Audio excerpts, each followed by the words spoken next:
Guys, para to sa mga ah, bagong welder fabricator na yung gusto rin matuto, no? Kung ma-encounter nyo to sa mga test, kasi kalimitan din tinetesting ito na employer, eh. May papahanap sa yung specific part dun sa drawing, na sa shop drawing nila na buo, no? Ito yung isang tips din, no? Kung paano makikita yung part na gustong i-detalye.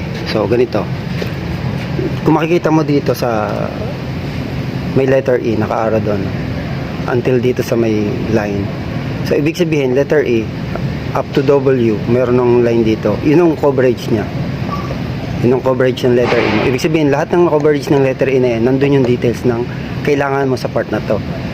At dito naman after ng E mo, dito sa W may line, lahat naman ng part na to is nasa W na. So sasampulin natin ito sa actual, no? Itong letter E, papakita ko muna yung top view nya. Ito yung top view nya. Yan. So yung letter E natin is nandito sa part na to. So kung titingnan natin sa letter E, ito yung tinuturo nya, letter E. Ayan. So ibig sabihin nandito yung welding symbols, dito makikita, at saka yung sukat kung paano may kakabit kung ikaw ay welder fabricator gaya ng trabaho ko. Ayan. Nandito na rin yung height at sukat.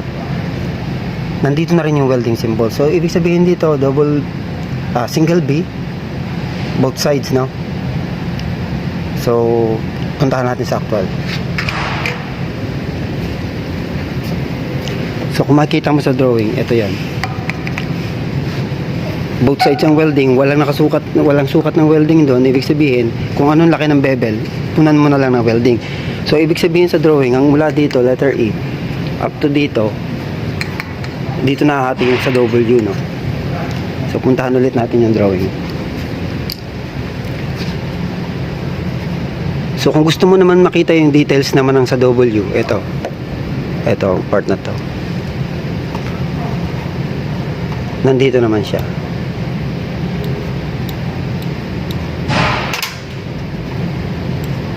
Ayan, nandito naman siya, oh. Pero wala dyan ng welding symbol, so nandito siya. Ito W, kita mo, W. So ibig sabihin, ito yung mga welding symbols na kailangan niya dito, kailangan mong gawin. Ayan, so makikita mo dito single B, wala namang nakalagay na sukat ng welding. Ibig sabihin kung ano lang yung bevel na pupunan mo na lang yan. Dito naman may nakalagay na sukat na welding A4, so yun ang susundin mo. Dito naman mapapansin mo, ito yung top view, kasi ito yung pinaka side, ito naman yung top. So dito sa top view makikita mo itong part na to, may nakalagay na NIMT, no? NMT magnetic test, NIUT ultrasonic test, tapos yun yung sukat ng welding. Ito yung symbols, wala ring sukat. Ibig sabihin kung anong laki ng bevel na lumabas after mong ma-pit up, no? So wala nang sukat, punon mo na lang yan. Pero yung hook dun sa itaas, ang ibig sabihin yan smooth blended toes. Ibig sabihin yung transition dapat ng 2 layer mo, halimbawa, or kahit single, dapat malinis ang transition, no? Maganda yung transition mo, yung pagkakapatong, kasi yun yung kapatibay sa welding. So dito naman nakalagay naman sa loob naman yan, bago ko sinaraduhan, no, nakalagay dito yung sukat ng welding. Pero ito ang importante, no, hindi ko to nakikita sa mga ibang nagtututorial, no. Paano ba kinukuha yung sukat ng welding? I-drawing natin dito, ito halimbawa fillet weld, no, tapos meron tayong welding dito na ganyan, no, halimbawa yan, yan. Pag ganyan ba yung kuha natin ng 4mm? Hindi, di ba?